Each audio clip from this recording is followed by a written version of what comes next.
आता जसं मोदींवरती एवढे मोठे आरोप झाले, मधु किशोर यांनी असताना आरोप केले, सुब्रमण्यम स्वामी यांनी असताना आरोप केले, संदीप वानखेडे म्हणून आहेत दिल्लीतले, त्यांनी असताना आरोप केले आणि त्यांचे असणारे आरोप हे गंभीर आरोप आहेत. नमस्कार मित्रांनो, वंचित बहुजन आघाडीचे राष्ट्रीय अध्यक्ष प्रकाश आंबेडकर यांनी पंतप्रधान नरेंद्र मोदीबद्दल धक्कादायक खुलासे समोर आले आहे. व्हिडिओमध्ये आपण बघूया. पंतप्रधान मोदी यांच्या चारित्र्यावर सुब्रमण्य स्वामी, मधु किशन, संदीप वानखेडे यांनी गंभीर आरोप केले आहेत. त्यांनी म्हटले आहे की पंतप्रधान मोदीने देश गहाण ठेवला आहे. आंतरराष्ट्रीय शक्तीने मोदींना गुलाम केले. मोदीने मोहन भागवत आणि राजकीय पक्षांना गुलाम केले. सर्वसामान्य मतदारांना आव्हान आहे की मतदाराला लकवा झालेला नाही, त्यांनी आपल्या हातात परिस्थिती घेतली पाहिजे असे प्रकाश आंबेडकर म्हणाले. कारण हे राजकीय पक्ष सत्ताधाऱ्यांचे गुलाम झाले आहेत.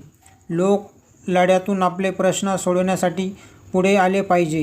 या व्हिडिओबद्दल आपले मत काय, कमेंट बॉक्समध्ये कळवा. आपण जर नवीन असाल तर व्हिडिओला लाईक करा, चॅनलला सबस्क्राईब करा आणि व्हिडिओ पूर्ण बघा. मोदींवरती एवढे मोठे आरोप झाले, मधु किशोर यांनी असताना आरोप केले, सुब्रमण्यम स्वामी यांनी असताना आरोप केले,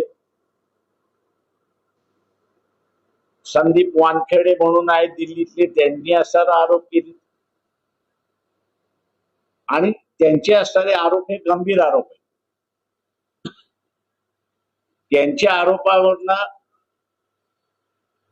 ते असं म्हणतात आहेत की मोदीने देश गहाण ठेवलेला आहे, गुलाम केलेला आहे, इथपर्यंत त्यांचे असणारे आरोप आहेत.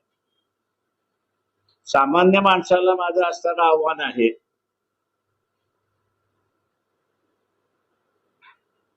की आंतरराष्ट्रीय शक्तीने मोदीला गुलाम केलं, मोदीने मोहन भागवताला गुलाम केलं आणि इथल्या राजकीय पक्षांना सुद्धा गुलाम करून टाकलं.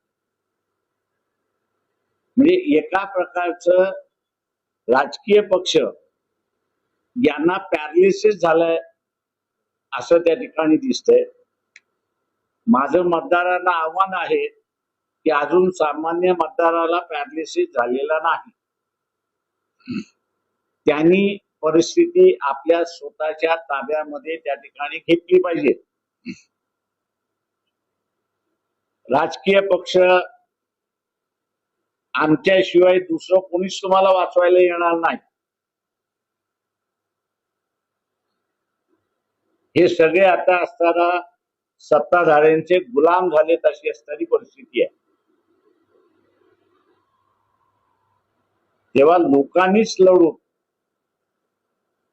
आणि लोक लढ्यातूनच आता प्रश्न सुटतील अशी असणारी परिस्थिती आहे.